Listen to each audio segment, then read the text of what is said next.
Welcome to Ole Walls House. It's me. It's your man. It's your main man. It's Ole Walls. And as you can see, I'm coming to you, not from home. That's how dedicated I am to you people. I am doing this from the road. We have another great ep of Ole Walls House coming your way. 142. Ole Walls House 142 coming your way tonight. We have Monday Night Football currently on. Halfway through the second quarter of the Bills and Jags game, 13-3. The just over 10 minutes left in the first quarter of the Commanders and the Bengals, 7-0. Bengals at this point, so a lot of good stuff coming. So we're going to talk NFL. We're going to talk the Cleveland Guardians. We're going to talk some college football. We have the President's Cup coming up this weekend. I'll just take a quick spin through the teams and probably talk about how USA is going to kick some ass. But, before we get to that, as always, if we could just do that housekeeping, if you guys could, comment, subscribe, share, rate, just let everybody know about Ole Walls House. Let them know it's the place to be. So without any further ado, let's talk some Green Bay Packers and the rest of the NFL. All right, let's start with my Green Bay Packers. Malik Williams. Why do I keep calling him Malik Williams? Malik Willis. Malik Willis with another victory for him. 2-0. It looked like it was possible that Jordan Love may have played this week. He did a lot of warming up. But, man, Malik did his job. He knew the assignment again this week. 13 of 19, 202 yards, 1 passing touchdown. Then he was also the leading rusher for the Green Bay Packers. 6 rushes, 73 yards, a long run of 29 yards. And I'm an idiot. I told you last week I was going to bet his rushing over and his single rush over as long as I could. I forgot to do it. Just totally forgot. Just dumb by me. I was watching most of this game in a golf cart. In between playing some golf, was on a kind of a buddy's Ryder Cup style golf trip this weekend. So didn't catch a lot of, it wasn't just sitting in front of the TV. I saw a lot of the game, caught a lot of the big plays. Was rewinding and stuff to catch up, but what a performance by the defense. 8 sacks did they finish up with, I think, was the total. Let me see if I can find that here. Sacks. There's 1, 3, 5, 7.5, 8.5. So no, there's halves in there that can't make. There's a bunch of halves. I think it was 8. I think it was 8 total sacks. 2 from Preston Smith, 2 from Devontae Wyatt. Jair Alexander gets a pick 6. Xavier McKinney with his third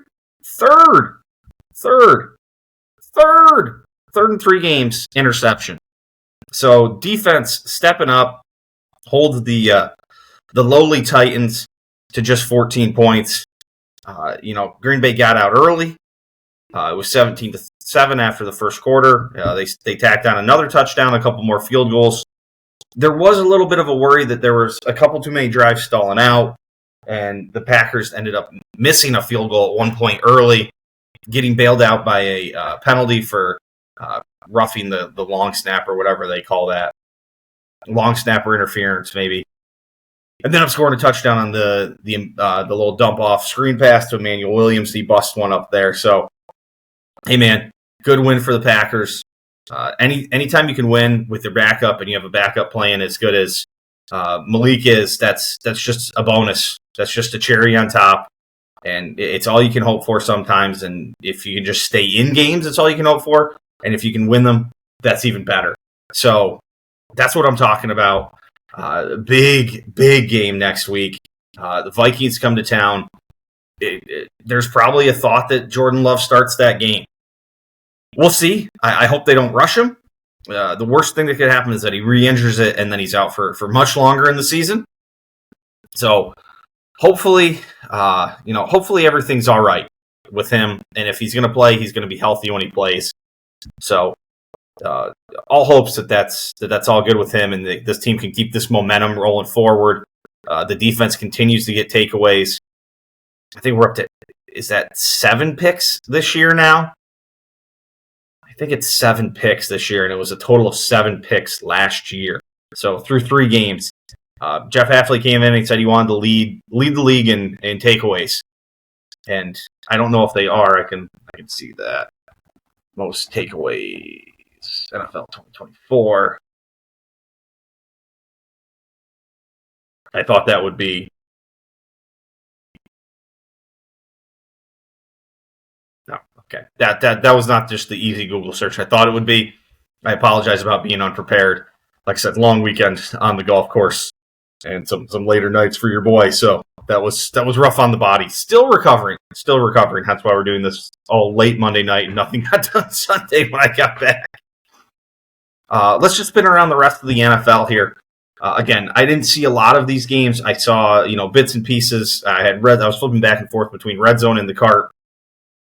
Saw most of that Jets game against the Patriots on Thursday night. I went to bed a little early, but Aaron Rodgers, man, I know it's just the Patriots, and this was a 1-1 Patriots team that had kind of exceeded expectations to this point, I would say. But Aaron Rodgers put on a show. He looked like the Aaron Rodgers of old. 27-35, 281, 2 touchdowns. He got Lazard in the end zone on too many men on the field. Like he does it better than everybody. Braylon Allen showed up well for them. That was a good vintage Rodgers performance. Still slinging it at 40 out there. The Jets go to 2-1. Good start to the year for them. The Cleveland Browns, man, they got issues, and Deshaun Watson might be one of them. 21-37, just 196 yards. QB play has been not great this year, and it felt like the Browns had a chance to win that game a couple of times. I think it may have even been like 3 times, and they just didn't get it done. Malik Neighbors, a couple more touchdowns again this week. The Giants stave off 0-3, but now the Browns are 1-2. They're 1-2 in a division that's led by the Steelers at 3-0, and the Ravens finally get on the board, but they got an uphill battle already, and the Deshaun Watson thing has not really turned out like I think they hoped it was gonna. So, tough start for the Browns now.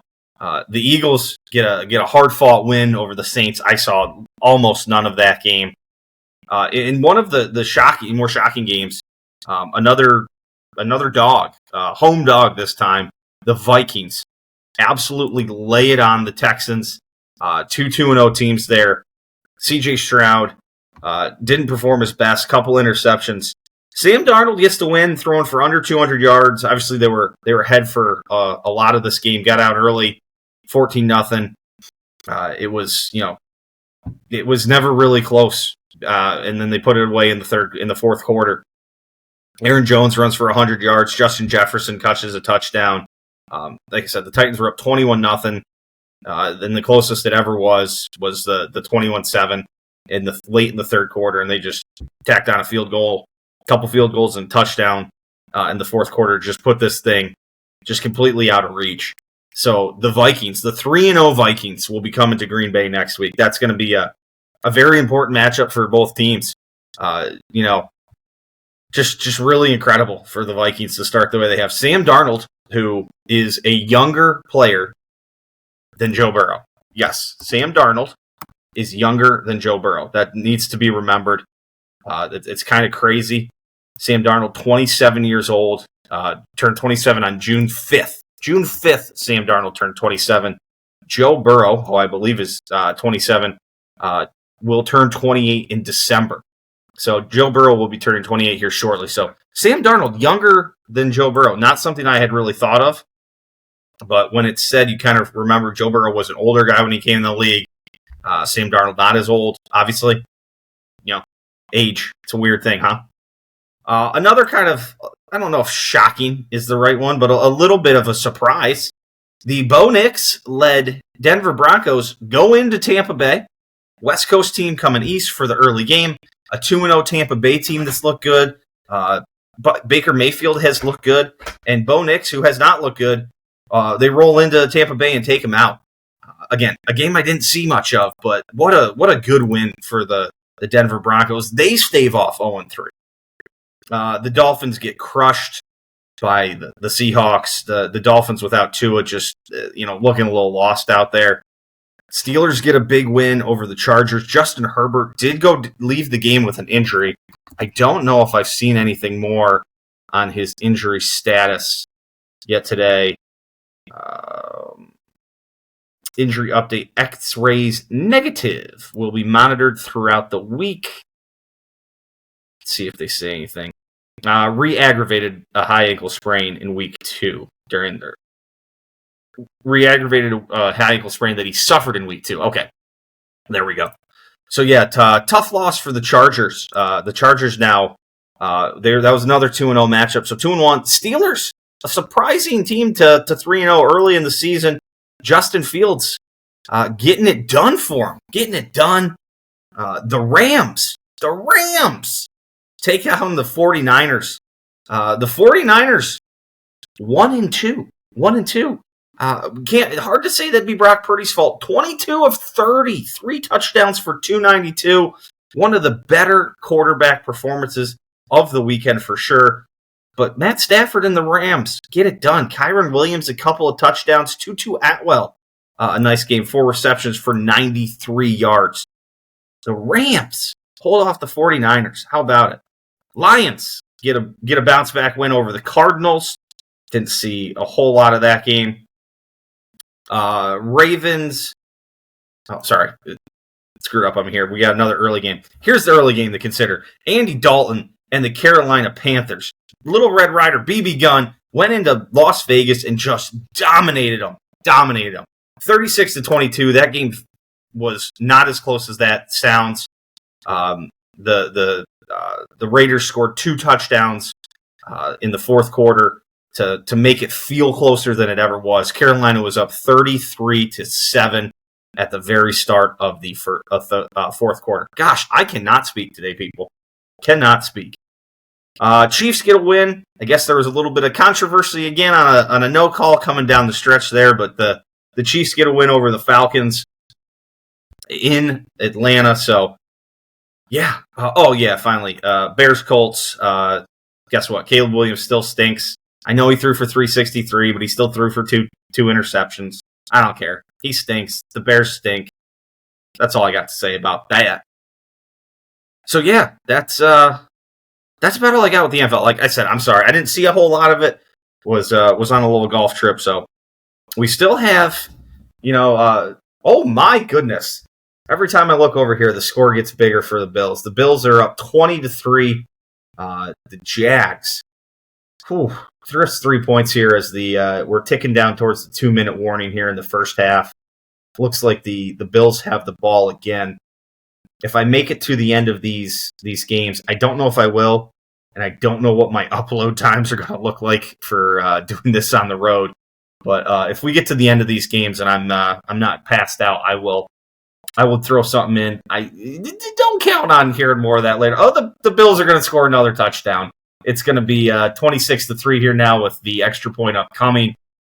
The Bills going wild at home, just boat racing the Jacksonville Jaguars. That was a Khalil Shakir 27-yard touchdown reception. Josh Allen he threw one touchdown earlier. Let's see who's got the other touchdown here. Oh, man, let's see. James Cook ran it in, then Josh Allen threw it in, then Josh Allen threw it in again. So Josh Allen having himself a nice night. The Bengals and the Commanders are tied now at 7-7. So we'll circle back to that later. Maybe. All right, let's keep rolling. College football now. All chalk in the big teams playing unranked games. LSU wins, beats UCLA. Clemson takes it to NC State. Ohio State beats Marshall. Iowa State with a big win over Arkansas State. Louisville beats Georgia Tech. My Penn State Nittany Lions run it up on Kent State. Quick aside there, they scored their final touchdown with 1 minute and 25 seconds. Bo Prabula runs one in. I believe the spread was like 52.5. And James Cameron loves running the score up when he can on the shit teams and covering those spreads. So he gets it done again. Gaudy numbers from everybody. Drew Aller, 17-21, 309, 3 TDs. Omari Evans, 4 receptions, 116 yards. I mean, That's to be expected. I mean, the team stats are just wild. 718 total yards for Penn State, 409 through the air, 309 on the ground, average 8.9 yards per play compared to Kent State's 1.6. So in Kent State's last two games, Kent State 0-4 now this year, they have given up a combined 127 points. 127. Add that to the 23 they gave up last week. Anyone want to do the math? That's 150 even, and then a 55 spot they gave up to Pittsburgh to start the year. They have given up 205 points. They have not put the football in the end zone since September 7th when they played St. Francis. Is St. Francis, that's got to be a 1AA school. Yeah, they're FCS. I apologize for the incorrect labeling of them. Texas wins big. Arch Manning, first start, 15-19, 258, 2 TDs, 2 touchdowns. I didn't see the game, but I know that's right. Louisiana Monroe has General Booty as their quarterback. General Booty does not lead the Louisiana Monroe Warhawks. Warhawks. I was going to say Warhogs would be interesting. I've heard of a warthog, but not a warhog. Ole Miss, big win. BYU in a ranked matchup kicks the shit out of Kansas State.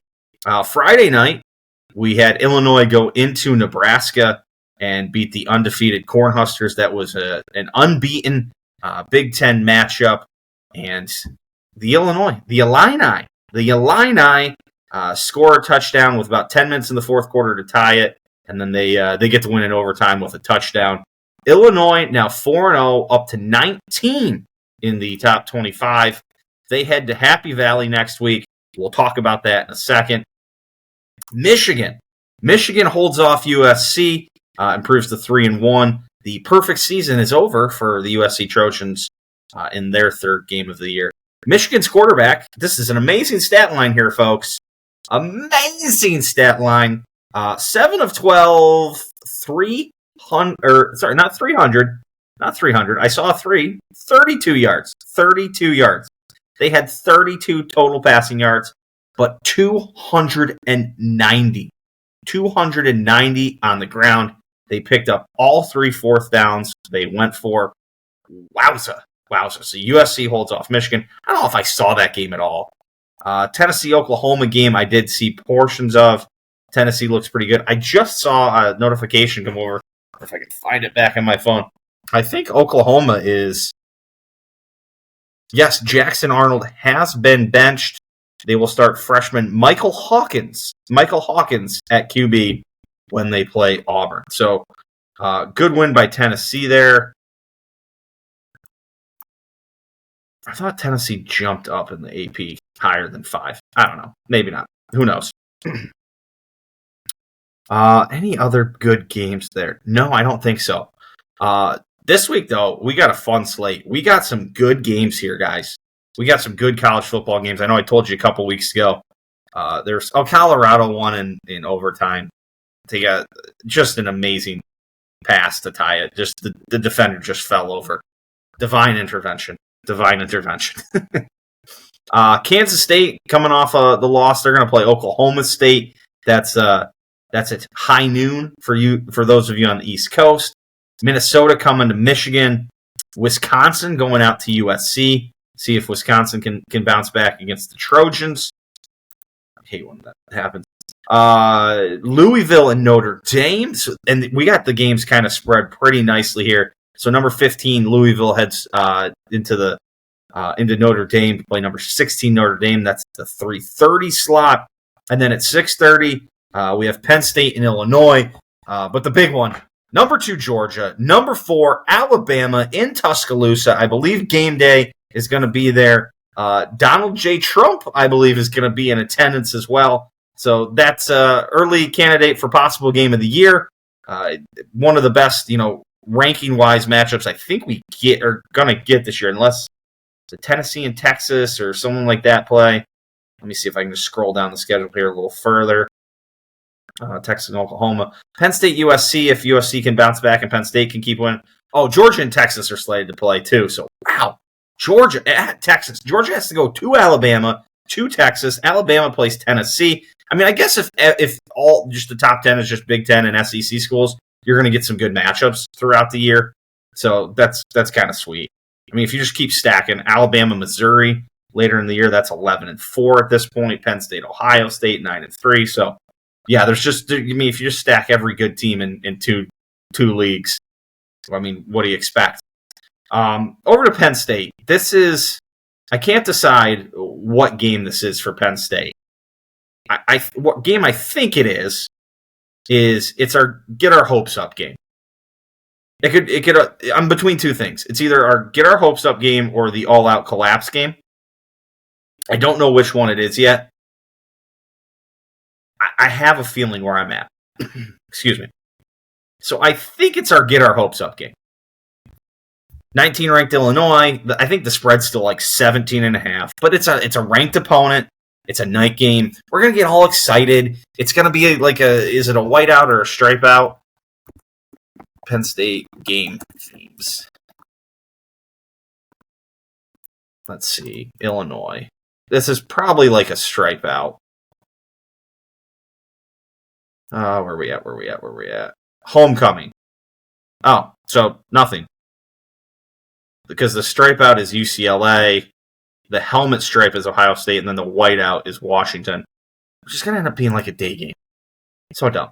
But I guess I don't think anybody expected Illinois to be ranked 19th really coming into town. But I did say earlier in the year that I think Illinois was supposed to be better than a lot of people expected.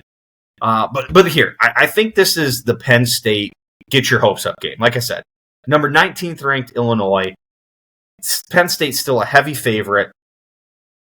I think they win this game. We get our hopes up. Penn State probably sneaks up a couple slots in the rankings.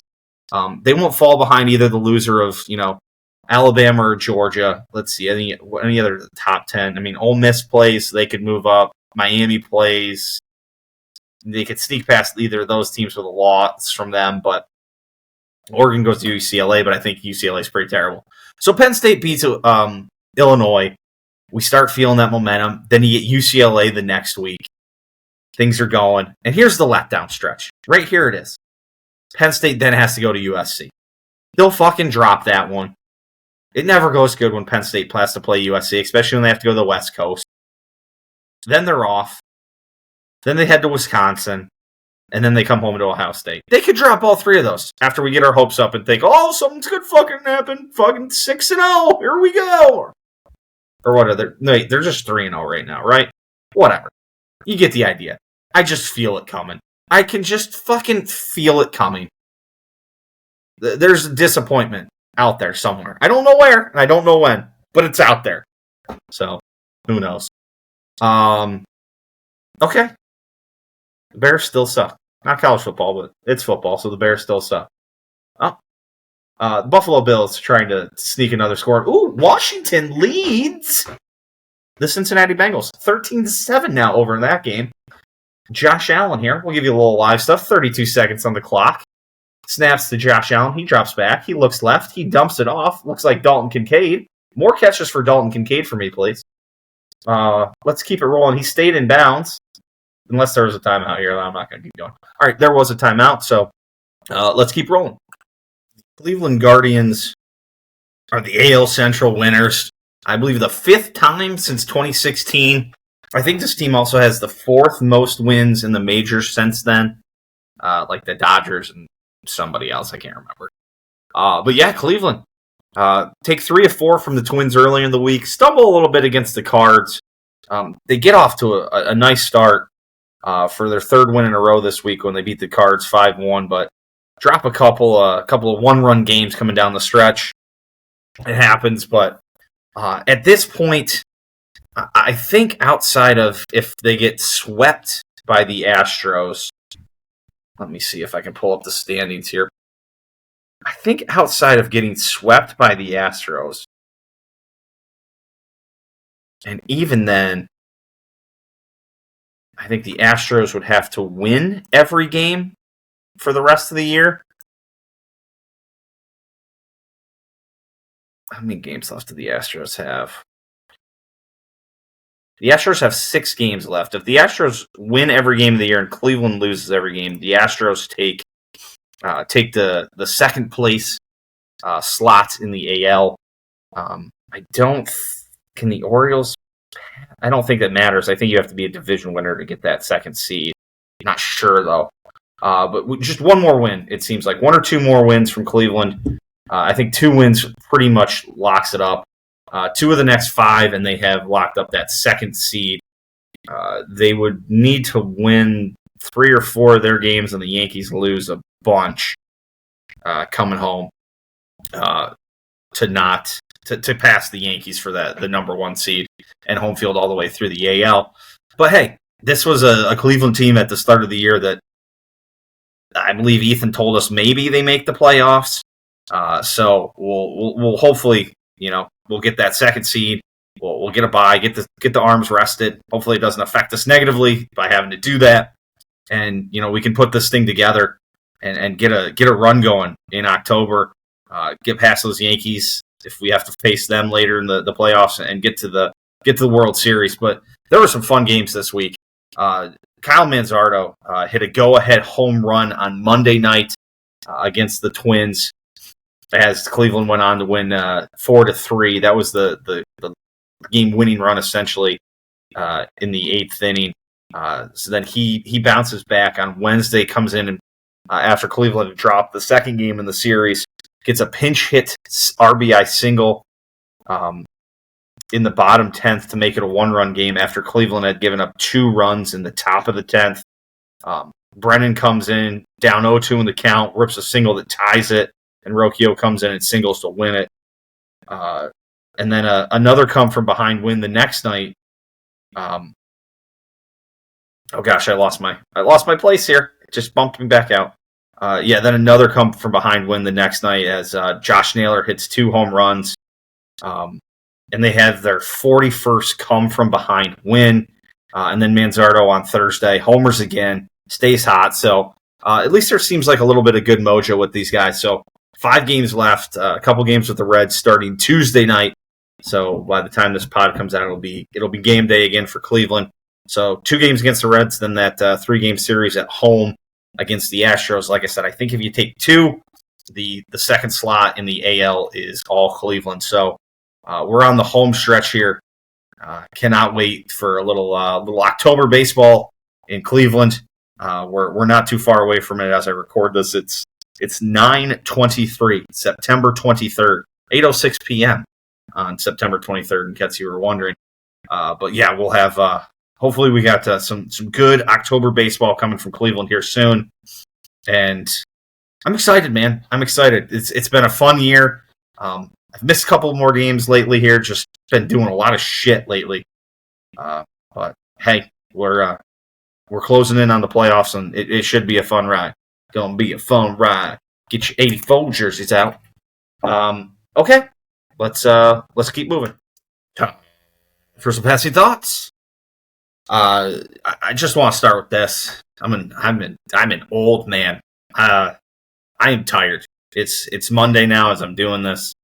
I had to hit the road for work, and I had a weekend. Friend of the program, Matt Waiter, was in town. Got in on Thursday. We played some golf. Hit the casino first. Picked him up from the airport. We hit the casino. Had a nice little day. Caught an early little hot streak in blackjack. Had a couple 8s against the 6. We split them. We had built the. I'm a progressive bettor. I start with table minimum and work my way up. Had won a nice little stretch of hands. Had gotten I think it was I don't even remember, $15 minimum table. I'd won a few games. So the stack was pretty big out there. Got a pair of 8s against the 6, so we split. First one I think I got a 10, so I was like 18. Then the next hand got a 3, so we're doubling. So we got a triple hand essentially out there, and we pulled in a good card, whatever it was. The dealer busted. We brought home a big early win. Got the momentum on our side. And we were kind of off to the races. We kind of kept stacking them. things started getting a little hairy, and my man Mr. Waiter likes to play the roulette table, so we took some of the winnings over there. Started playing some numbers.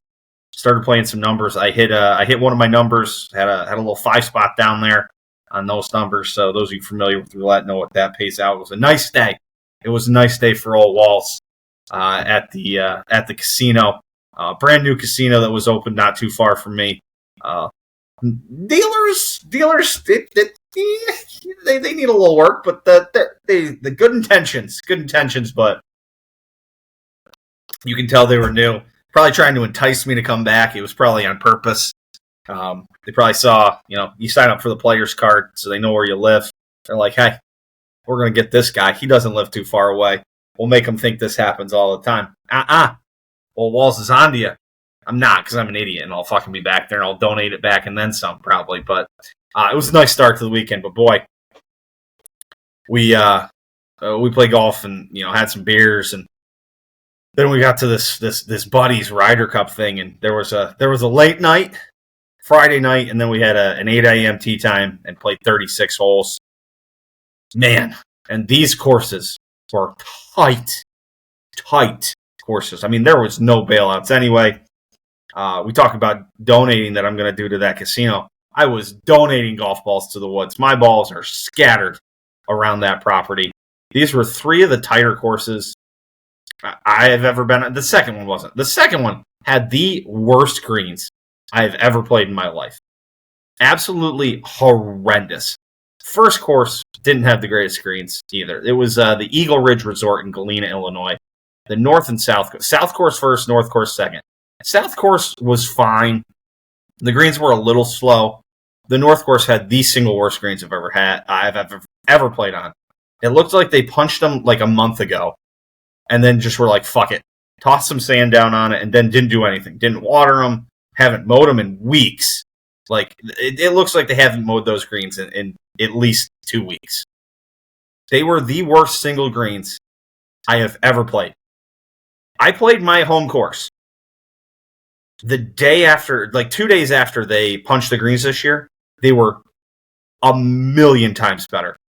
And my home course definitely punched their greens after these greens were punched and played them Thursday. They were fine. Totally fine. Just like got a good greenskeeper and a good staff there. And they got it in. But Jesus Christ, these greens were horrendous. Like, horrendous. I can't even explain it. They were so slow. You would hit putts you would think on just a normal pace green, not even a green that's running fast. You'd hit putts that you would think were going 80 feet past the pin, and they'd come up 4 feet short. You would have been better off putting in the fairway. Well, maybe not these fairways, because they suck too. It was the worst course I've ever played. But all in all, trip was fun. But man, by the middle of that second round, I played 36 holes this year. I didn't do it after being up till 12:30, 1 a.m. drinking the whole time and playing cards. But your boy here was struggling coming down the stretch. My golf game's terrible. It's a good thing my season's over now.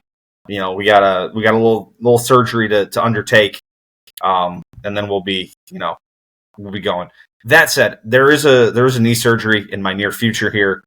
I don't know what the pod's going to look like for that first couple weeks. I'm going to try and get something banked so that if I can't go, or if I'm still all banged up and have to take drugs, that I can do something. I'm going to try and get some stuff at least in the bank, so I can at least put something out on that. It won't be next week, but the following week probably. We'll see. But just bear with me for a couple weeks in that stretch. There may be some weird stuff. Also, out on that the golf trip, we're standing on the 17th hole, I think, of the first round, and one of the dudes I'm playing with just turns around and goes, "Is that guy wearing a mask?" Sure as shit, there is a dude wearing an N95 mask outside playing golf.